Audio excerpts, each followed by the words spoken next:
Que tengan a todos buen día, buenos días, buenas tardes, dependiendo de donde nos estén acompañando. Vamos a iniciar el día de hoy el módulo de infecciones en pacientes de cuidado crítico. Les saluda la doctora Nancy Pinillos, yo soy infectóloga pediatra, la doctora Nancy Sandoval va a estar con nosotros en un momento. Vamos a dar inicio con el doctor Guillermo Porras de Nicaragua. Él nos va a acompañar con el tema impacto de las infecciones asociadas al cuidado de la salud, morbimortalidad y costos. Mucho gusto de tenerlo con nosotros, doctor Porras. Adelante. Muchas gracias por la invitación. Buenos días a todos. Agradezco a la Asociación Guatemalteca de Enfermedades Infecciosas para estar en este foro dentro de su congreso y obviamente a nuestra Asociación Centroamericana y del Caribe de Infectología. Un saludo especial para Nancy y también un saludo y abrazo a todos nuestros amigos de Latinoamérica. En los siguientes minutos voy a disertar sobre el impacto de las infecciones asociadas en la atención en salud. Estos son mis conflictos de interés. Y bueno, podemos saber de que millones de personas son afectadas cada día en el mundo por una infección asociada a la atención en salud. En ese sentido, a veces hay diferencias que si es en países de altos ingresos económicos o países de bajos y medianos ingresos. De hecho, en los países de bajos y medianos ingresos, como pueden ver, la frecuencia de las IAS, voy a referirme a IAS de aquí en adelante cuando me hable de infecciones asociadas a atención en la salud, es mayor. Se estima que 10 de cada 100 pacientes hospitalizados en algún momento dado pueden desarrollar este tipo de infección. Pero también el perfil de las infecciones es diferente. Ustedes pueden observar, por ejemplo, que en los países de altos ingresos suele ser más frecuente las infecciones de vías urinarias, mientras que en los países de bajos ingresos, algunos países reportan con mayor frecuencia infecciones de sitio quirúrgico. Circunscribiéndonos al área en que nos corresponde en este foro, que es los pacientes críticos, las unidades de cuidados intensivos, también existe esa diferencia. En los países de bajos ingresos suele ser hasta 2 o 3 veces, es decir, duplica o triplica la frecuencia de pacientes que desarrollan una infección asociada a la atención en salud. En ese sentido, nosotros podemos captar de que el impacto de la IAS va a tener sobre el individuo en cuanto a morbilidad y mortalidad, pero también sobre las instituciones, porque obviamente hay un tensionamiento de los servicios de salud, aumentan los costos y finalmente es un reflejo de la calidad desde el punto de vista objetivo, pero también de la calidad percibida por los pacientes. Refiriéndonos directamente a la mortalidad, vamos a presentar estos datos. Son un estudio muy interesante del doctor Carlos Toffin Jr. en el Hospital das Clínicas de Sao Paulo, y él hace un análisis de la mortalidad por IAS entre las unidades de cuidados intensivos quirúrgicas y las unidades de cuidados intensivos médicas. Hay que recordar que el Hospital das Clínicas de Sao Paulo tiene un total de 12 unidades de cuidados intensivos y ustedes pueden ver cómo la sobrevivencia acumulada es mayor en aquellas personas que no desarrollan una infección asociada a la atención de salud en una unidad de cuidados intensivos quirúrgica comparado con aquellas que sí la desarrollan. Y en los pacientes de cuidados intensivos médicos, ustedes pueden observar que también esa diferencia se presenta, pero tal vez más manifiesta después del día 10 de ingreso a la unidad. Como sabemos, los pacientes de las unidades de cuidados críticos son pacientes que necesariamente a veces pueden ser invadidos o deben ser invadidos. Y en ese caso, pues catéteres venosos centrales es un factor de riesgo y se estima, al menos en Estados Unidos, que son colocados 3 millones de catéteres vascular central por año.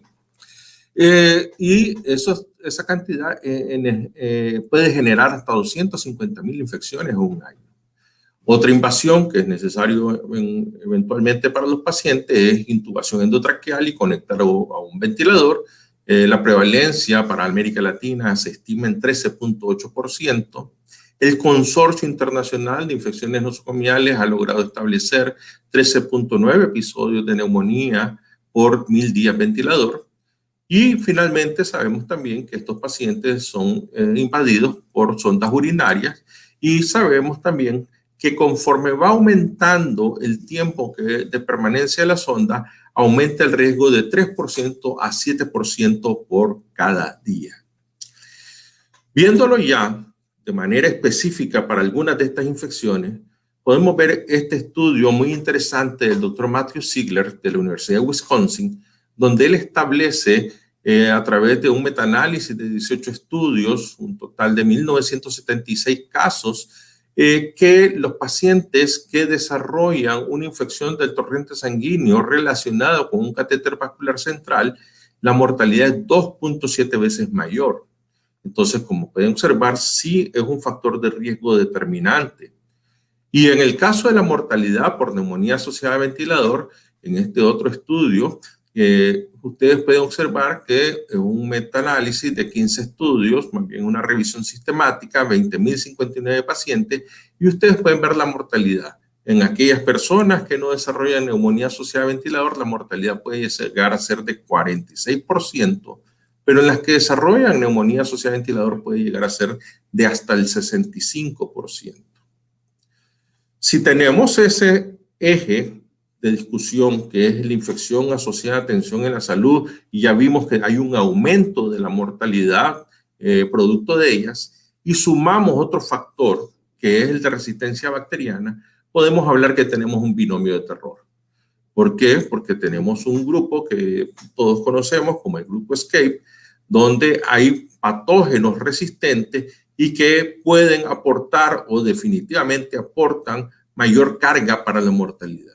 Ahí tenemos enterococo resistente a vancomicina, estafilococo aureus resistente a meticilina, clostridioides difíciles, Acinetobacter baumannii multiresistente, Pseudomonas aeruginosa productora de carbapenamasa y las enterobacteriaceas multiresistentes, ya sea por un mecanismo de producción de beta-lactamasa de espectro ampliado o producción de carbapenemasa. Entonces, ¿cómo repercute esa multiresistencia o esa resistencia bacteriana? Este es un estudio muy interesante del doctor Richard Nelson y ustedes pueden ver que cuando hay bacilo gram negativo multidrogoresistente, la mortalidad atribuible puede aumentar en infecciones invasivas hasta 132%. Si es un Acinetobacter multidrogoresistente, la mortalidad atribuible puede aumentar hasta un 234%. Si se trata de una Pseudomonas aeruginosa multidrogoresistente, puede aumentar un 7-8%. Y si la infección asociada a la tensión en salud es producto de un MRSA, puede aumentar un 177%. Es decir, vemos una carga impresionante en cuanto al aumento de la mortalidad producto de la resistencia bacteriana. También podemos observarlo en este caso específico cuando se analiza la mortalidad por Acinetobacter baumannii. Esta línea verde son Acinetobacter drogosensible y pueden observar cómo la sobrevivencia viene disminuyendo si se trata de un multidrogoresistente o de un drogoresistente extendido o de un pandrogoresistente que se ha vuelto un verdadero problema, un verdadero dolor de cabeza en muchas de nuestras unidades de cuidados intensivos en Latinoamérica. El otro patógeno, para poner un ejemplo, es Klebsiella productora de carbapenemasa mediado por el gen KPC. Este es un estudio muy interesante del doctor Jorge Ramos Castañeda en Colombia. Él hace un metaanálisis, 37 artículos, y él logra establecer una mortalidad global de 41% por este tipo de cepas, encontrando mayor mortalidad en los pacientes oncológicos, y el país de todos los analizados que presentó mayor mortalidad fue Brasil, 51.3%. Entonces, pueden observar que es una mortalidad, un impacto muy grande cuando vemos los análisis en el caso de Klebsiella productora de carbapenemasa. Pero él logra también establecer diferencias con grupos controles, es decir, personas que no fueron infectadas con KPC resistente o resistente a carbapenémico, comparado con Bacteremia y neumonía. Hay mayor tiempo de estancia, la enfermedad se expresó de manera más crítica y obviamente pueden ustedes observar la diferencia en mortalidad. Las personas que tuvieron infección por una Klebsiella pneumoniae sensible, 9%, aquellas que tuvieron infección por una Klebsiella pneumoniae resistente a carbapenémico, arriba del 30%. Otro estudio ha logrado establecer que el riesgo para mortalidad en bacteremia por Klebsiella pneumoniae aumenta 7 veces si esta cepa es resistente a carbapenémicos. Finalmente, cuando uno ve las curvas de sobrevivencia, y esto solo es un ejemplo de múltiples estudios que han demostrado resultados similares, pueden ver que la sobrevivencia es significativamente menor si la infección es producto de una Klebsiella resistente a carbapenémicos. Pero hay nuevos enemigos que estamos reconociendo o que ya hemos reconocido, y estamos hablando, por ejemplo, de Clostridioides difficile y de Candida auris. Y estos enemigos hay que irlos reconociendo en cada una de nuestras instituciones en Latinoamérica. Tenemos instituciones con recursos que tal vez cuentan con métodos moleculares, como podría ser un expert CDIF para detectarlo en aquellos pacientes que están hospitalizados y desarrollan diarrea durante su estancia hospitalaria. Pero hay otras unidades que no y tienen que guiarse muchas veces o auxiliarse de instituciones externas para lograr establecer si se trata de una infección por Clostridioides difficile. Y lo que sucede es que la cepa hipervirulenta de Clostridioides difficile, la 027, se ha ido diseminando alrededor del mundo y se ha visto un aumento de la mortalidad atribuible, como pueden observar, entre varios periodos, de la mortalidad atribuible a infección por Clostridioides difficile. Y esto generalmente va ligado a la aparición de la cepa hipervirulenta 027. Además, el otro enemigo es Cándida. La candidiasis invasiva o la candidemia aporta o tiene un impacto significativo en la mortalidad. Y el problema es generalmente el diagnóstico tardío. Claro, con el advenimiento de algunos biomarcadores como el 1,3-beta-glucano o los mananos de cándida, esto de alguna manera va disminuyendo o puede tener un impacto porque uno puede instaurar tratamiento de manera más temprana. Obviamente no todas las instituciones tienen la capacidad de adquirir un T2 para tener resultados rápidamente. Pueden observar que la mortalidad por candidiasis invasiva puede llegar a ser tan alta como un 45%. Pero en este contexto de candidiasis invasiva o candidemia, ha surgido un enemigo que se trata de Candida auris. Y la particularidad de Candida auris es su resistencia, su tasa de resistencia casi absoluta a azoles, y también que una buena proporción de las cepas expresa resistencia a equinocandinas. Y Candida auris ha ido apareciendo en diferentes países, Colombia es uno de los ejemplos, y Venezuela también se ha logrado establecer presencia de Candida auris. De tal manera que estos dos enemigos, Clostridioides difficile y Candida auris, hay que comenzarlos a buscar, hay que tenerlos en cuenta porque van a tener un impacto dentro de los pacientes y son infecciones asociadas a atención en salud. Entonces, estamos viendo que el impacto de las IA en las instituciones finalmente puede tener una imagen negativa de la calidad de las instituciones, ya sea por la calidad objetiva, hay que recordar que la IA es un indicador de calidad, o por la percepción del paciente, pero también en los costos hospitalarios y para sistemas de salud. Solo voy a referirme con una diapositiva a esto último de los costos, porque todos aceptamos, y es un consenso, de que sí aumentan los costos, y aquí podemos ver cuánto es el exceso de costo por las guías por Acinetobacter baumannii. El costo atribuible aumenta y puede llegar a ser muy alto, el costo por día también, y sabemos que esto prolonga el tiempo de estancia de los pacientes. Pero quiero hacer énfasis en algo más importante, y es la experiencia del paciente. Y es que si el paciente desarrolla una infección asociada a la atención en salud, va a tener una mala experiencia y su percepción de la calidad de esa institución es mala o buena si no desarrolló una IAS. Y por eso es que las IAS son indicadores de calidad, no solamente por el impacto de la mortalidad, que es esencial que evaluemos porque es una vida humana, sino que también en cuanto a la percepción de calidad por parte de los usuarios de nuestras instituciones, nuestros pacientes. En ese sentido, podemos aseverar que la relación entre las infecciones asociadas a la atención en salud y la calidad es inversamente proporcional. Aquellas instituciones que tienen mayor proporción de IAS, uno puede asegurar que la calidad no es tan buena. Ejemplo, pueden ser que no tengan un programa de control de infecciones eficiente, que no haya disciplina en cuanto al apego a higiene de manos o al lavado de manos, o que tengan políticas que no estén completas para el control de las infecciones asociadas a la atención en salud.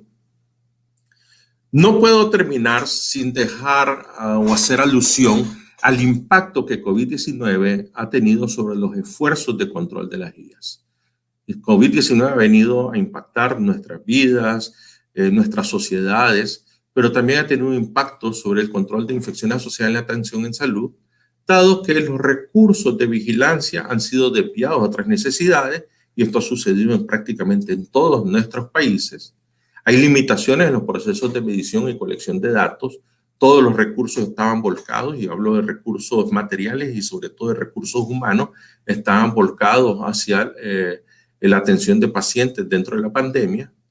Los recursos de mitigación también se desviaron, había incluso que reestructurar presupuestos, y también los abastecimientos de equipos de protección personal fueron comprometidos en algún momento.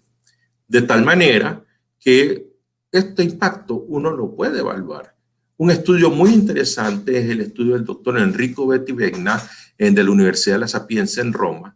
Ellos tenían un programa de prevención de infecciones de Clostridioides difficile, y ustedes pueden observar cómo la incidencia de las infecciones por Clostridioides difficile venían disminuyendo 2017, 2018, 2019, producto de sus intervenciones. Incluso para la primera parte del año 2020 habían disminuido más. ¿Qué sucede? Viene COVID-19 y nuevamente comienza a aumentar.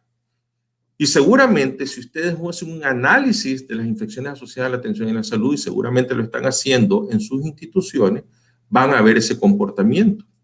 Este es del hospital donde trabajo, el Hospital Fernando Vélez Páez. De estas dos líneas han sido nuestro basal en los últimos 2 años, digo 2018-2019. Esta es la incidencia de infecciones por 1000 días de estancia hasta octubre de este año. Y ustedes pueden observar que veníamos tendiendo con descenso en esto, aunque habíamos iniciado por encima de lo usual, pero aquí comienza la epidemia. Y entonces COVID-19 pueden ver cómo conforme los casos iban aumentando, también nosotros fuimos observando un aumento de la incidencia de infecciones asociadas a la atención en salud por 1000 días de estancia. Esto tiene que ver, como ya mencioné, con desviación de recursos, el tiempo no daba para estar haciendo las vigilancias respectivas, los procesos se alteraban, y conforme la epidemia ha venido bajando en el país, o al menos en nuestra institución, ustedes pueden observar cómo también vienen disminuyendo nuevamente la incidencia, porque se vuelve a restablecer los programas. Entonces, COVID ha tenido un impacto definitivamente en los programas de control de infecciones y por ende en las infecciones asociadas a atención en salud. ¿Qué podemos concluir en esta disertación? En primer lugar, que las infecciones asociadas a la atención en salud tienen implicaciones relevantes, tanto para los individuos como para las instituciones, y por ende deben considerarse un problema de salud pública. Definitivamente, y creo que hay consenso y no tenemos duda alguna, que son causa importante de aumento de morbilidad, mortalidad y costos. Que los patrones de resistencia bacteriana actualmente aportan un riesgo mayor para los resultados adversos de todo tipo en pacientes con infecciones asociadas a cuidados de la salud, y que la pandemia de COVID-19 tensiona los sistemas de salud, produciendo un efecto deleterio en los programas de control de infección. Quiero agradecer nuevamente la invitación a este foro. Espero que en el futuro nos volvamos a encontrar de manera física para saludarnos y abrazarnos. Muchas gracias. Muchas gracias, doctor Guillermo. Excelente participación. Esperamos todos tenerlos en algún momento presencialmente por acá. Le pido que se quede con nosotros para el módulo de preguntas que tenemos al final. Y vamos a dar seguimiento con nuestro siguiente tema. Está a cargo de la doctora Elena Candía, de Paraguay. Ella nos va a acompañar con el tema consideraciones para optimizar el tratamiento antimicrobiano en MUS, alergias, interacciones y fracasos orgánicos. Bienvenida, doctora. Muchas gracias. Buenos días, buenas tardes, buenas noches. Voy a compartir mi pantalla.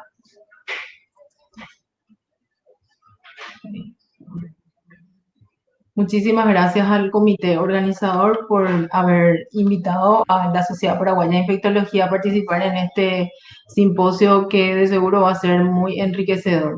Vamos a hablar de la optimización en el uso de antibióticos en la UCI. Este es el índice. Vamos a iniciar. Ya el doctor que me precedió había mencionado sobre el uso de antibióticos en centros hospitalarios y todo lo que conlleva eso. Este es un estudio que fue publicado en el 2009, ya tiene sus años, pero sigue siendo relevante. Hicieron un estudio de prevalencia de 1.265 UCIs y encontraron que el 70% de los pacientes estaban recibiendo antibióticos y de ellos el 30-60% de los antibióticos era inapropiado, subóptimo o innecesario.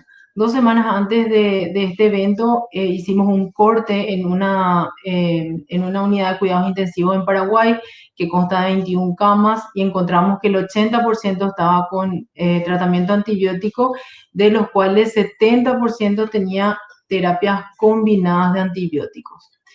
Y este es un estudio más reciente, publicado ya en el 2020, hicieron una prevalencia puntual de un día para evaluar si los antibióticos estaban indicados de manera apropiada.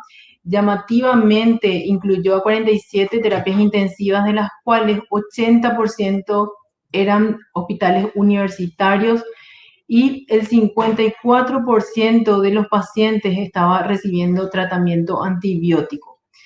Y lo que llama la atención, acá vemos una barra, las zonas grises demuestran la proporción de tratamientos antimicrobianos inadecuados. Vemos que en un porcentaje tan alto como 82% en una de las terapias intensivas el tratamiento era inadecuado y las principales causas eran la cobertura o duración inapropiada en el 63% de los casos, ya sea porque tenía un espectro muy amplio o porque estaban cubriendo un cuadro que no era infeccioso, una duración superior a lo indicado.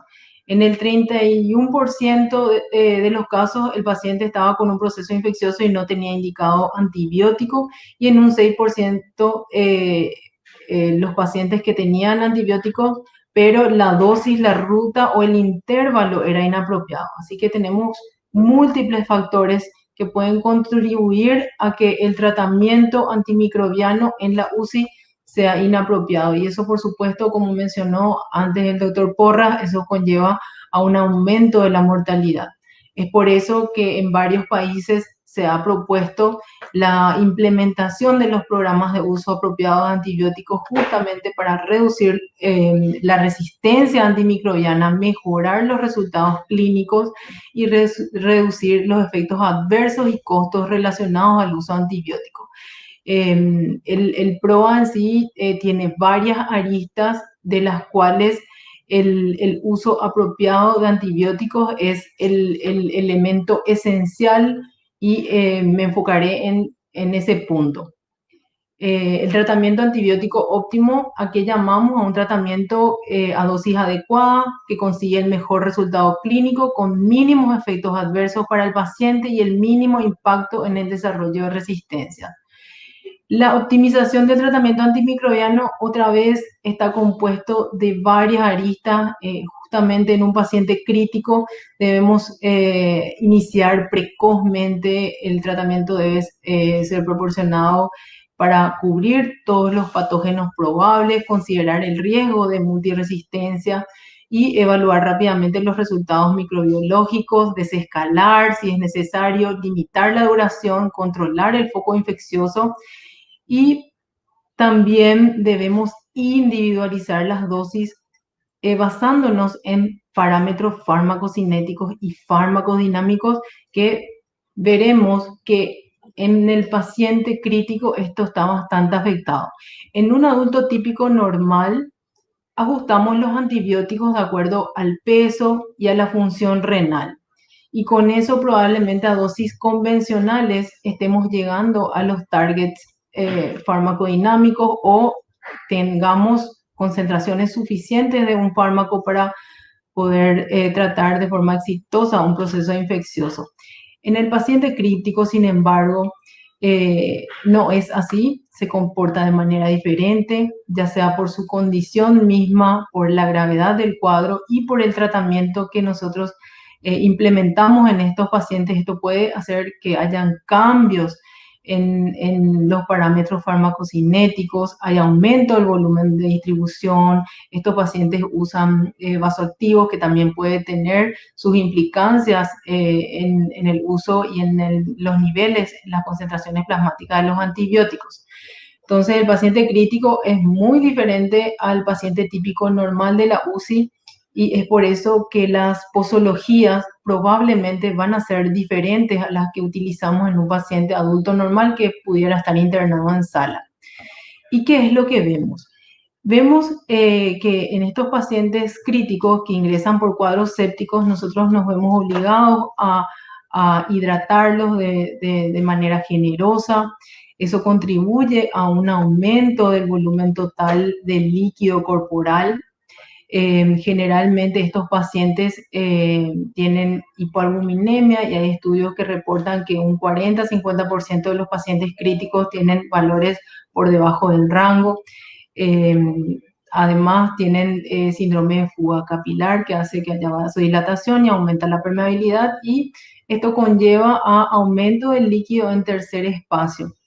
Esto realmente tiene relevancia cuando usamos antibióticos hidrofílicos, como es el caso de los aminoglucósidos, de la vancomicina, en pacientes que se comportan de esta manera y tienen mucho líquido en tercer espacio. Probablemente las dosis convencionales de vancomicina o de aminoglucósidos van a ser diferentes, van a ser menores. Es por eso que en esta situación, en estas condiciones, incluso teniendo el paciente una falla renal, es importante administrar dosis de carga independientemente del perfil renal que tenga el paciente al momento del inicio del antibiótico. ¿Qué más vemos en los pacientes críticos? Que hay un trastorno de la absorción, hay una disminución de la motilidad gástrica, el paciente se alimenta 24 horas al día con una nutrición enteral por sonda. Esto puede conllevar a interacciones si nosotros implementamos un tratamiento por vía oral o por sonda nasogástrica. Obviamente las concentraciones no van a ser óptimas, hay edema intersticial a consecuencia de la hidratación que están recibiendo, los vasopresores y el shock disminuyen el flujo portal. Es por eso que todo esto conlleva a que el tratamiento de elección en pacientes críticos sea por vía endovenosa. Incluso la vía subcutánea también está alterada debido a la hipoperfusión cutánea. Entonces, un fenómeno que se ha descrito recientemente es la alteración del clearance en pacientes críticos. Estamos acostumbrados a ver pacientes con falla renal aguda, pero es importante recordar que entre un 20 a 65% de pacientes que ingresan a la UCI o a unidades de cuidados intensivos tienen un aumento del aclaramiento renal, y esto por supuesto va a conllevar y va a repercutir a que los antibióticos estén en menores concentraciones de lo que necesitamos. También esta situación afecta con mayor preponderancia a los antibióticos hidrofílicos, ¿verdad? Como la vancomicina, los beta-lactámicos. Esta situación de clearance renal aumentado se cree que podría ser debido a un aumento del flujo sanguíneo glomerular y aumentar la tasa de filtrado. Entonces, es por eso que se elimina con mayor rapidez el antibiótico que hemos administrado. ¿En quiénes vemos esto? En pacientes adultos, jóvenes, que pueden tener fallas de órganos, de un órgano, Generalmente se asocia a politraumatismo, son pacientes que ingresan con una creatinina normal. Es por eso que es importante que tengamos presente que esta situación tiene una frecuencia bastante importante, entre 20 a 65%. Y generalmente son pacientes que tienen accidentes cerebrovasculares, traumatismo cráneoencefálico, que tienen perfil renal normal, pero el clearance está aumentado. Entonces, en esto vamos a tener que hacer un ajuste de nuestros antibióticos. Entonces, más o menos como para ir cerrando esto, el paciente crítico sufre diferentes situaciones que lo llevan a que pueda tener disminución de las concentraciones plasmáticas de antibióticos.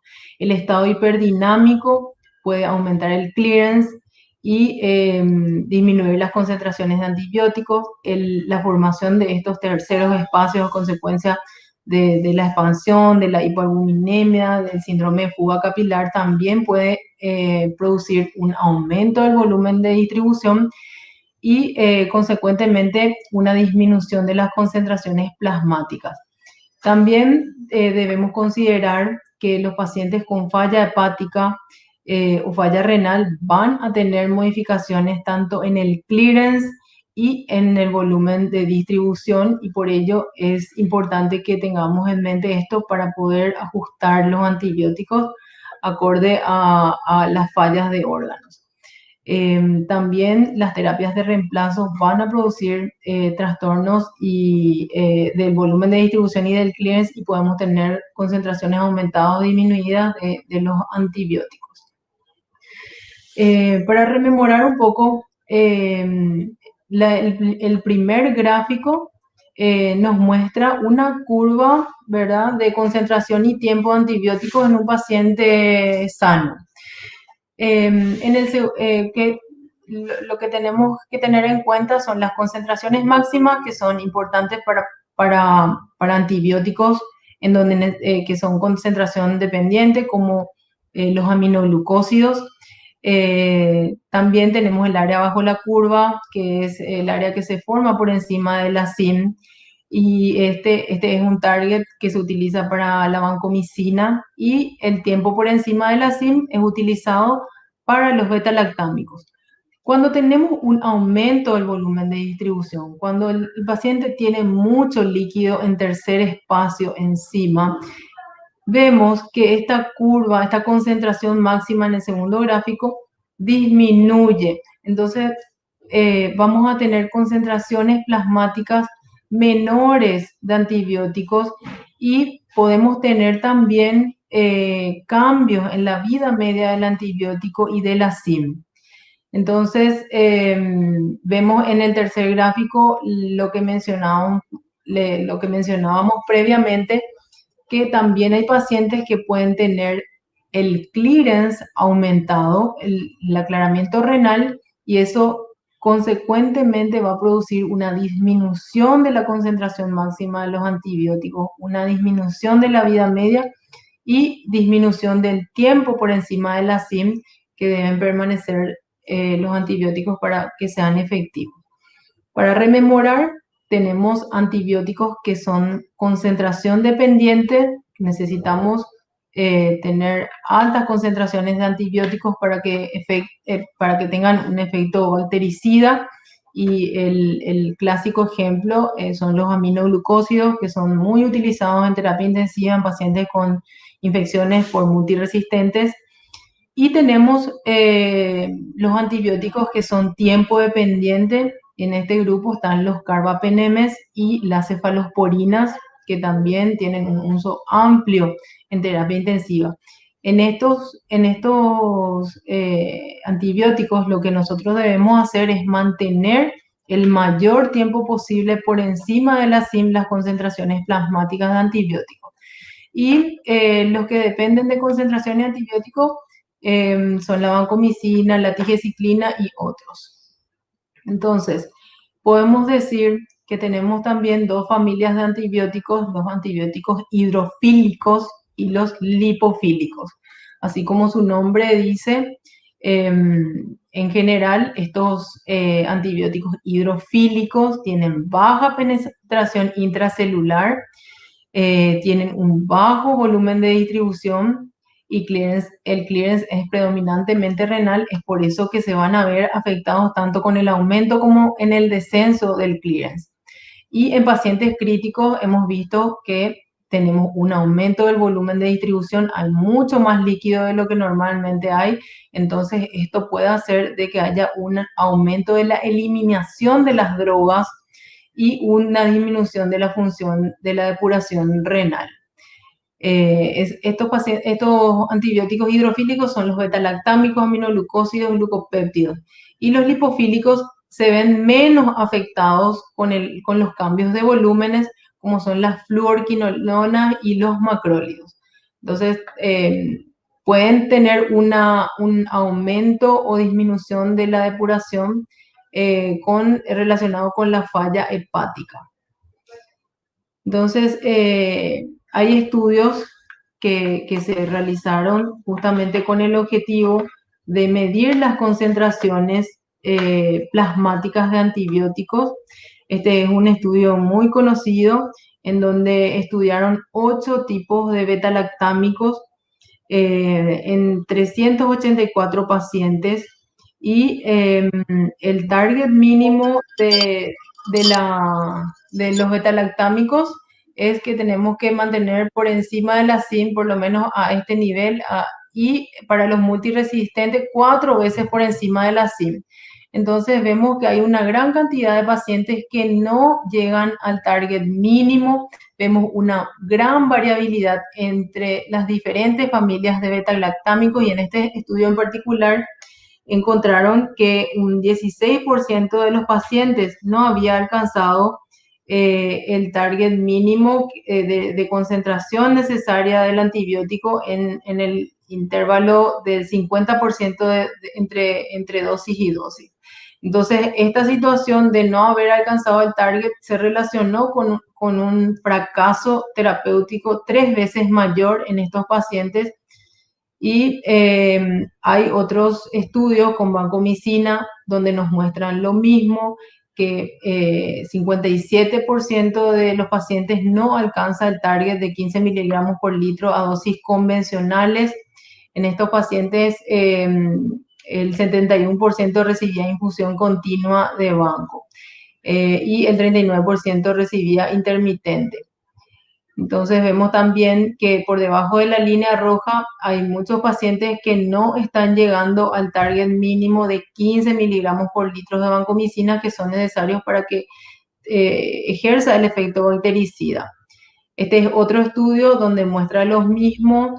Tenemos que con la ceftazidima el 35% de los pacientes tenía el target adecuado de 30 a 50 miligramos por litro y vemos que la barra roja nos muestra a los pacientes que estaban recibiendo infradosis de ceftazidima. Esto es en pacientes críticos.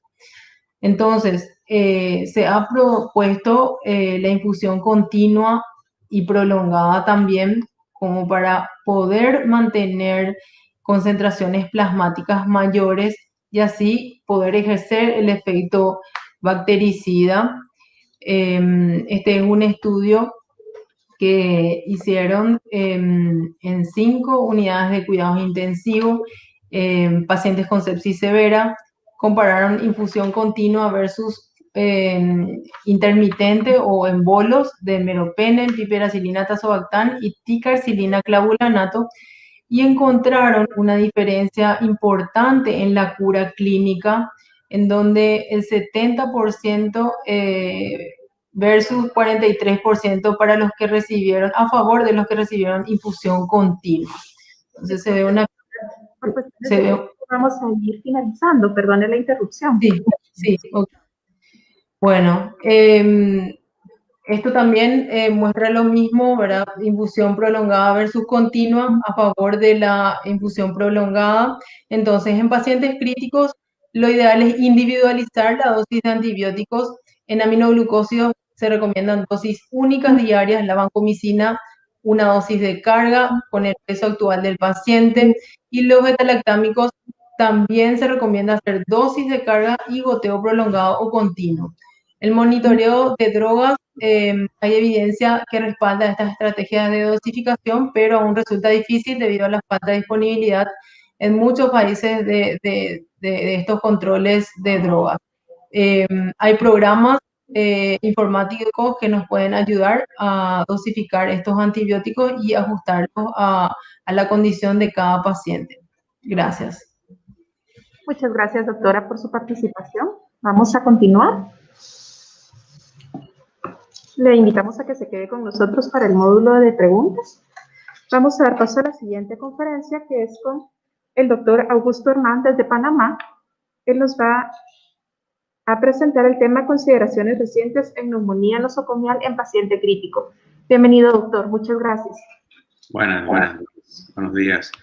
Pues muchas gracias por el honor de conversar con ustedes el día de hoy, las sociedades académicas pues, que tuvieron que ver con mi invitación. Y pues sin perder tiempo vamos a adentrarnos en lo que voy a compartir con ustedes, un poco hablar de algunos pincelazos de consideraciones o aspectos recientes de la neumonía nosocomial en el paciente crítico, pues como tema que vemos todos los días como intensivista dentro de la unidad de cuidados intensivos, pues mis conflictos de interés, un poco los objetivos del aprendizaje, pues de mi presentación, hablar algo de las definiciones y generalidades como repaso usual, pues un poco de la repercusión de la resistencia, que es un problema de salud actual, cómo prevenir y evaluar y valorar, digamos, diagnósticamente la patología de la que vamos a conversar hoy, y hablar pues brevemente de algunas terapias que pareciera que son de mucha utilidad en el manejo de esta condición.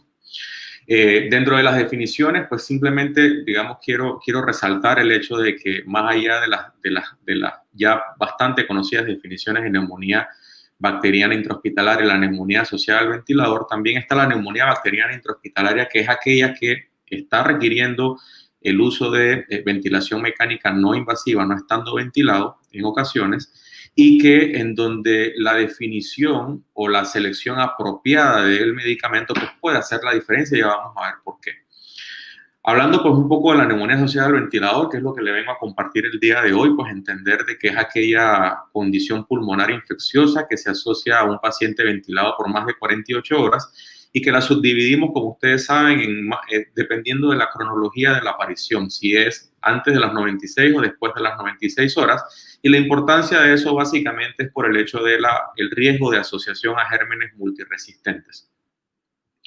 Es una condición de que todos sabemos, pues, de que prolonga la estadía en cuidados intensivos, la estadía en ventilación y obviamente, como es lógico pensarlo, desde el punto de vista de costos hospitalarios, pero que de manera importante se asocia a una mortalidad exorbitante, casi del 60, 70 o incluso descrito en la actualidad hasta del 80% de los pacientes en cuidados intensivos, sobre todo cuando se asocia a gérmenes multiresistentes como Acinetobacter o Pseudomonas.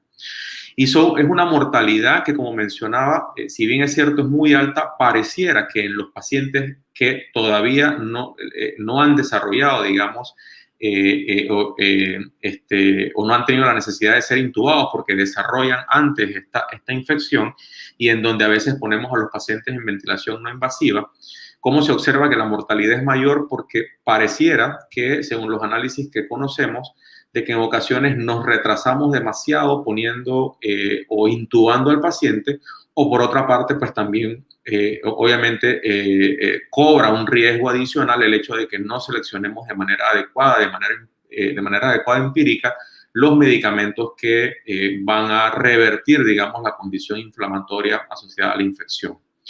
Una infección que, como podemos observar y ha sido descrito a lo largo de los años, es principalmente conllevada en más de un 60% de las veces asociado a bacilos gram negativos, enterobacterias, en este caso, pues como este estudio ya relativamente viejo del 2016, pero que no ha cambiado en la actualidad, como habla de que más del 60% de los pacientes con este tipo de condiciones es asociado a bacilos gram negativos, en este caso enterobacterias, principalmente de la mano de Pseudomonas.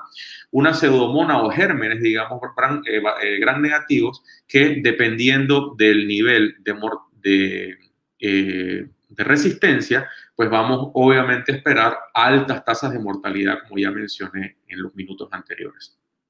Pero siempre es más costoso y mejor, pues, si podemos prevenir. Y creo que es bastante bien conocido todas las estrategias que sabemos en relación a cómo prevenir la aparición de estas infecciones. Obviamente, pues, la más costo efectiva, que es la elevación de la cabecera en 30 a 45 grados, lo que son, pues, mantener un adecuado sello de la vía aérea con una adecuada presión del balón del tubo endotraqueal, y que en muchas ocasiones es hasta controlado por los ventiladores de nueva generación, inclusive tubos que tienen el beneficio de aspiración subglótica como una de las estrategias para reducir, más allá de otras condiciones como evitar el uso innecesario, pues, de úlcera, de omeprazol o de protectores de la mucosa gástrica, y lo cual ha sido pues,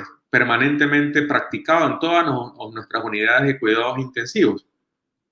Y un aspecto también importante y que cobra mucha relevancia en la actualidad es ese paciente cuando lo acostamos en una cama que ha sido previamente ocupada por un paciente con gérmenes multiresistentes, pues también, independientemente del lavado, siempre lleva un aumento del riesgo de que el nuevo paciente, pues, adquiera ese germen que tenía el paciente previo. Entonces, son, digamos, desafíos que tenemos cada día en nuestras unidades de cuidados intensivos.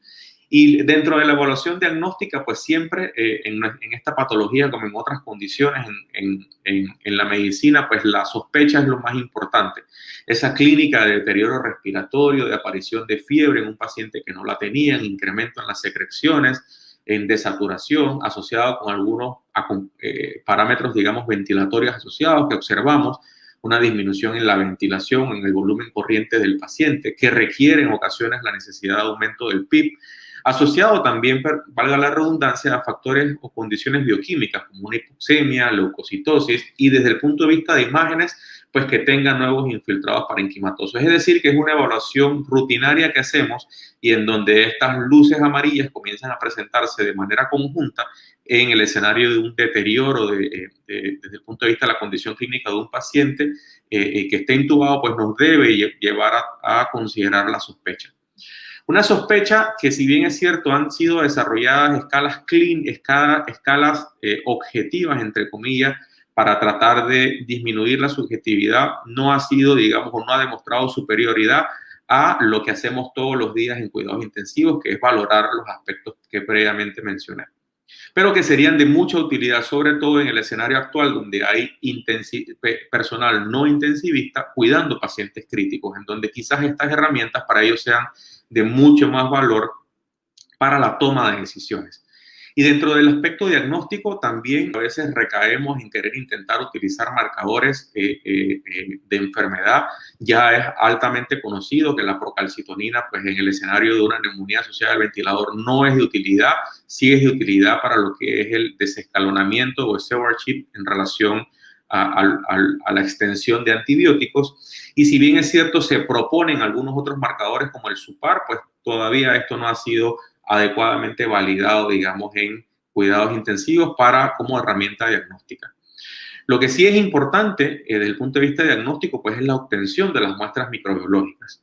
Como sabemos o como observamos, dependiendo de la guía que decidamos revisar, que el dilema actual que existe entre el aspirado traqueal y el lavado bronquialveolar para la obtención de muestras, muchos, digamos, se favorecen, digamos, la utilización de medidas prácticas y de rápida obtención sin una pérdida desde el punto de vista de sensibilidad de detección de gérmenes como es el aspirado traqueal.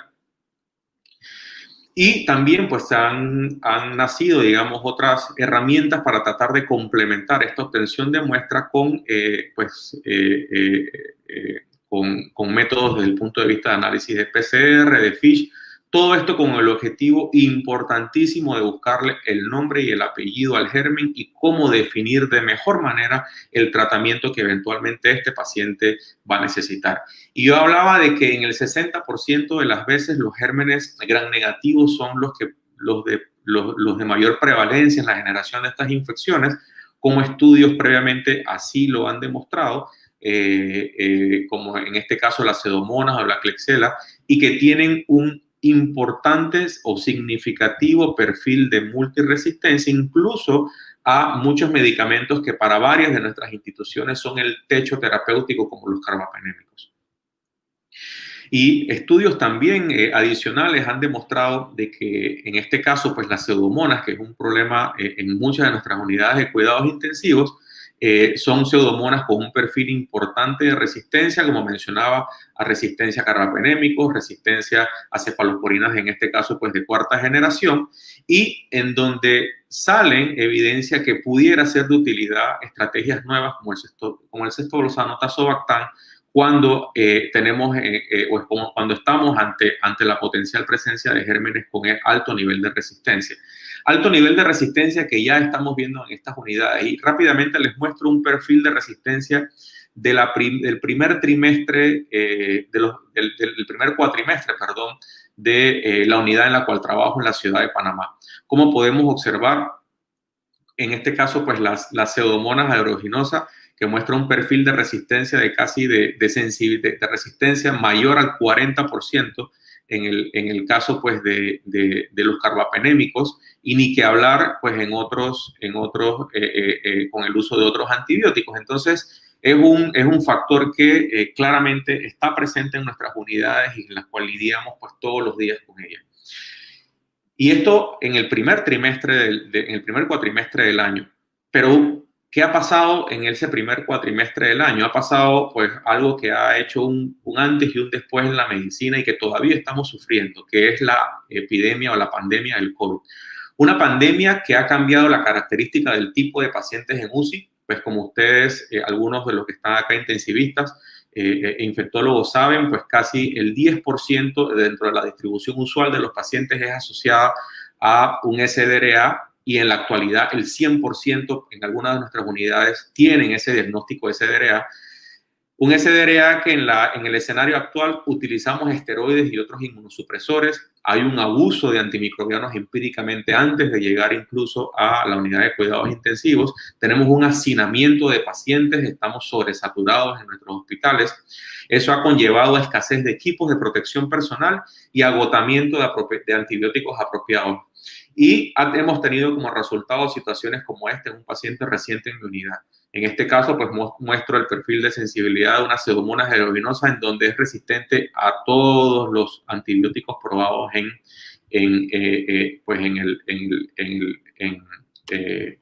este estudio. Así que eso ha creado, pues como lo es esta película bastante recordada, el escenario perfecto para una tormenta perfecta. Es decir, gérmenes de multiresistencia asociados a complicaciones como exceso de factores asociados a más multiresistencia y escasez de recursos para tratarlos adecuadamente. Un tratamiento que siempre debemos de considerar de manera empírica, porque la sospecha es lo más importante, y en donde en cuidados intensivos, o de mucha más importancia en cuidados intensivos, la rapidez con que lo sospechamos y ese tiempo en que nos tome actuar va a hacer la diferencia. Una diferencia en la cual debemos tomar decisiones individualizando según la data local, como las que al menos yo les acabo de mostrar en mi hospital, tomando también en consideración las características del paciente si cumple con criterios de multiresistencia, y una vez iniciada la terapia, siempre pensando por cuánto tiempo la mantendremos. Y yo hablaba de que el momento oportuno y apropiado del tratamiento son factores predictivos, porque cuando nos demoramos, así como en cualquier otra condición infecciosa, pues eso está asociado a mayor mortalidad, y no es la diferencia en los pacientes con neumonía asociada al ventilador, en donde claramente la mortalidad se puede duplicar, y más cuando no decidimos rápidamente el uso empírico o el uso apropiado o de antibióticos apropiados que estos pacientes requieren.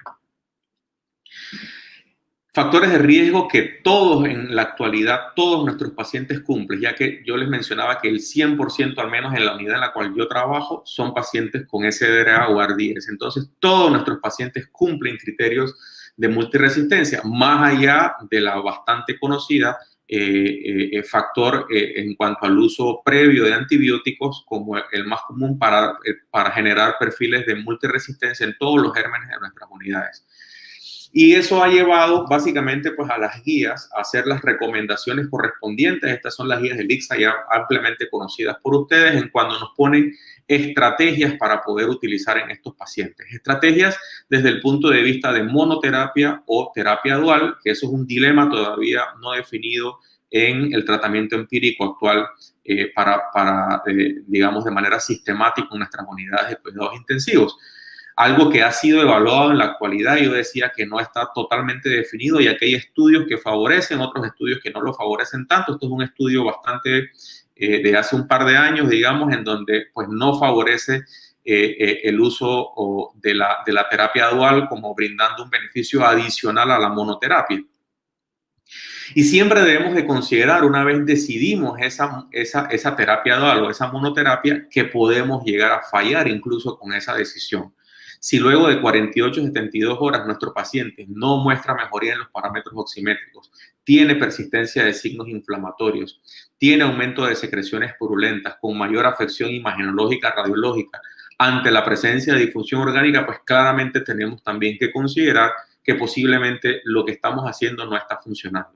Y en ese escenario de que las cosas no están funcionando, pues ha generado también la necesidad de proponer herramientas adicionales que puedan cubrir esos vacíos en términos del alto nivel de resistencia que hay en nuestras unidades de cuidados intensivos y que ha sido reagudizado con esta pandemia del COVID.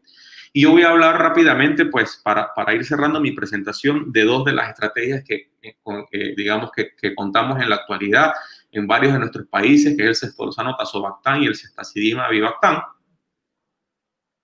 El primero, pues, básicamente viene de la mano del estudio ASPECT, en donde era un estudio de no inferioridad que comparó pues, el ceftodoxano tazobactam en dosis de 3 gramos pues, cada 8 horas versus meropenem 1 gramo IV pues, también cada 8 horas, valorando pues, la terapia en 7 a 14 días y estimando o haciendo reevaluaciones a los 28 días. Como podemos observar que el perfil de pacientes era un perfil de pacientes complicados, y eso es algo que a mí siempre me gusta llamar la atención de este estudio, que siempre me gusta hacer llamado de este estudio, en donde eran pacientes con apaches altos, incluso con un porcentaje de casi 1/3 de ellos con mortalidades estimadas de más del 40%. Es decir, eran un grupo de pacientes con un alto porcentaje de severidad y por ende de mortalidad, en donde la comparación entre estos dos productos mostró tasas similares desde el punto de vista de mortalidad. Pero una de las cosas interesantes en este estudio es que en estos pacientes, antes que llegaran a ser intubados, y en donde usualmente la estadística nos dice que tienen mayor mortalidad, pareciera que la selección de un antibiótico apropiado sí hacía la diferencia en que se murieran menos, como lo vemos en esta gráfica. Y desde el punto de vista de las tasas de curación clínica, si bien es cierto, había no inferioridad entre ambas terapias independientemente de los gérmenes, desde el punto de vista de curación o de respuesta microbiológica, aparentemente había un mayor beneficio con el uso de ceftodoxano tazobactam cuando el germen responsable era la Pseudomonas aeruginosa. Entonces ya tenemos una de las estrategias que nos ayuda en ese flagelo importante que tenemos en la actualidad, que es la Pseudomonas multiresistente, incluso con un porcentaje, como vimos en mi hospital, de casi el 40% de resistencia. Y el otro medicamento, en el estudio REPROOF, que es el ceftazidime avibactam, pues también mostraba, digamos, un diseño bastante similar en pacientes en cuidados intensivos. Sin embargo, una de las diferencias más importantes con el estudio anterior es que en este estudio casi un 40% de los pacientes estaban ventilados, versus un 100% de los pacientes en el estudio anterior que acabo de mencionar, lo que quiere decir de manera lógica que el grado de severidad de los pacientes era menor en este estudio REPROOF. Se comprobaron ambos terapias, en este caso pues el ceftazidima avibactam versus meropenem, y en donde, ¿cómo se puede observar? Pues lo que ya mencionaba, un nivel de severidad y por ende de mortalidad menor. Y al final pues, del estudio, comprobando tasas similares desde el punto de vista de mortalidad entre ambas terapias. Entonces nacía otra terapia adicional para tomar en cuenta. Sin embargo, haciendo la aclaración de que en un estudio el porcentaje de severidad o de complejidad del paciente o de riesgo de muerte era mucho más importante, y a pesar de eso, pues mostrando incluso mejorías adicionales o beneficios adicionales, sobre todo cuando la Pseudomonas era el germen involucrado.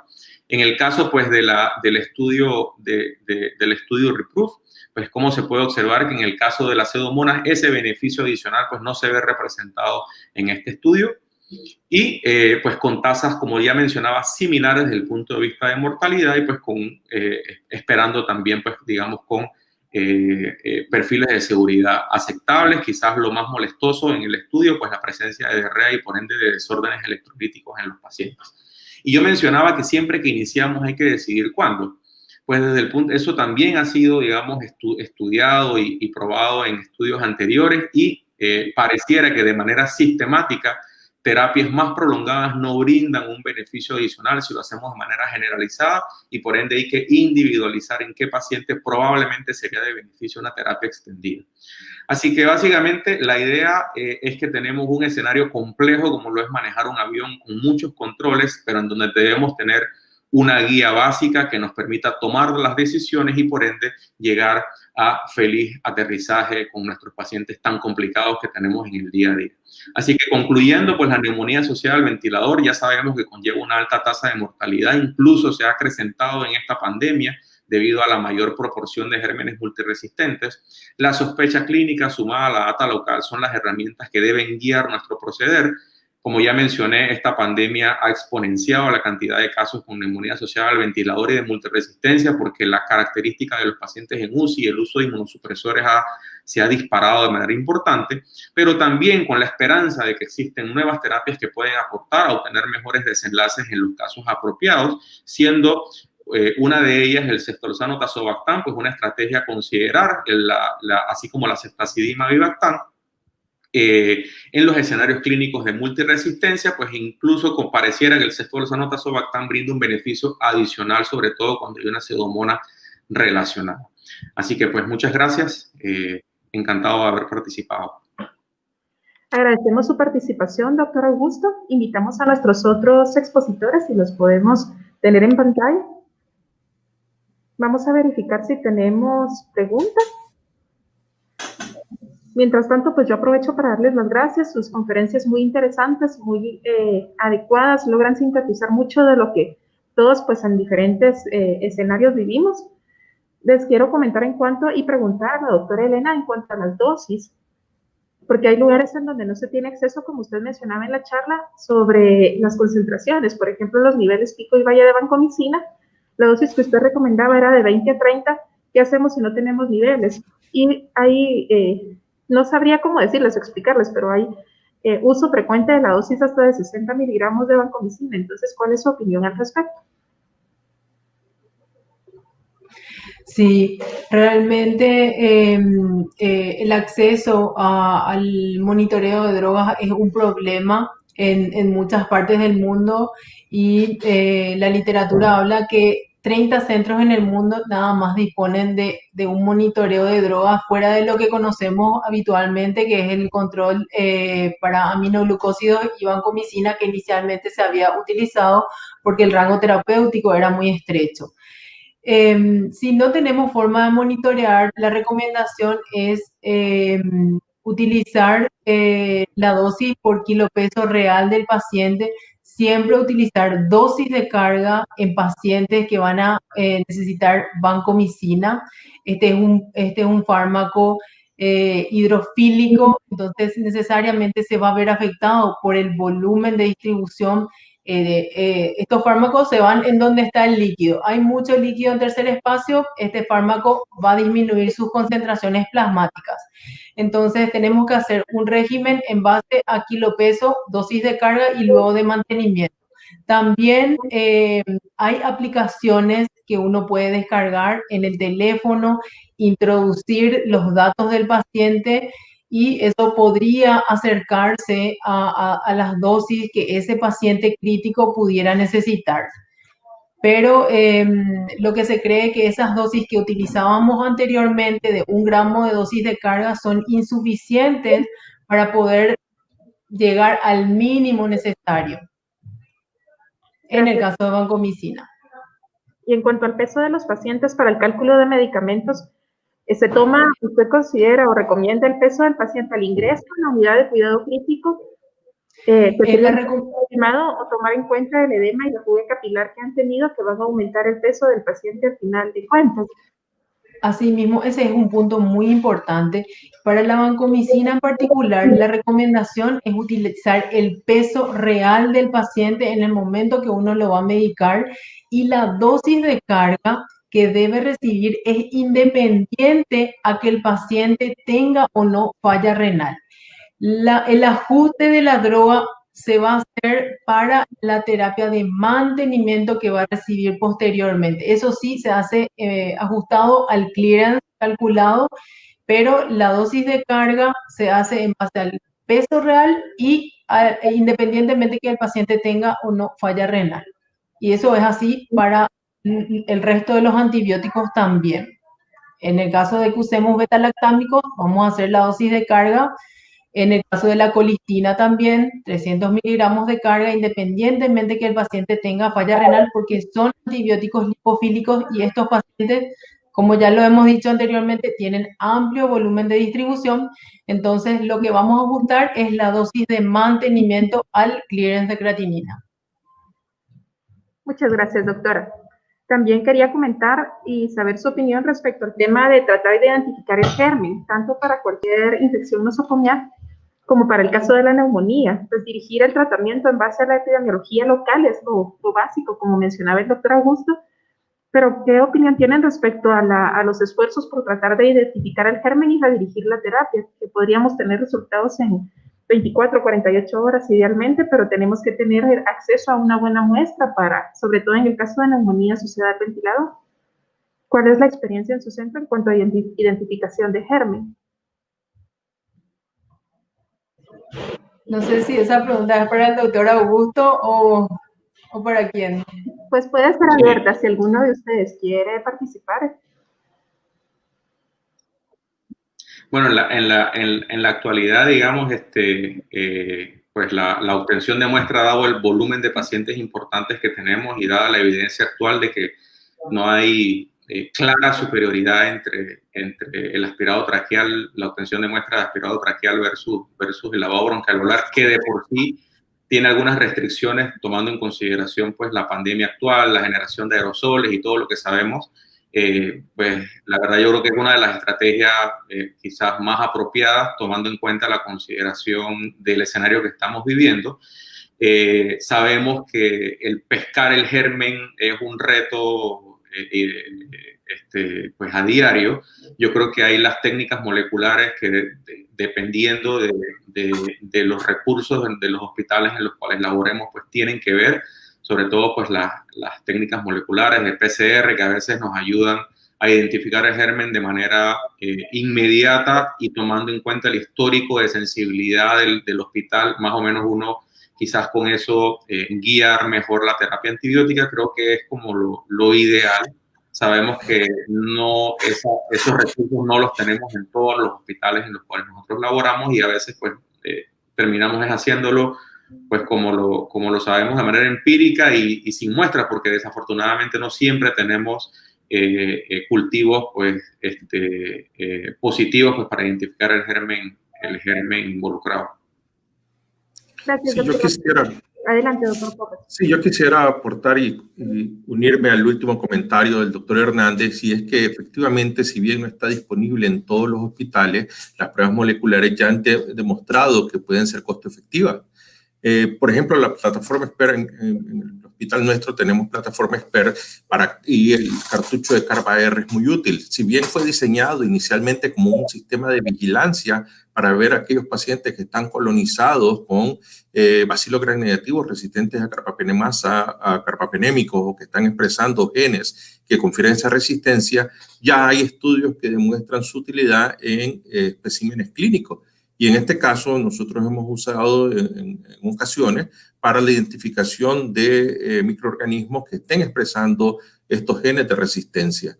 Y también hay, tal vez de menor costo, algunas pruebas inmunocromatográficas que tal vez acortan la identificación en unos 24 horas.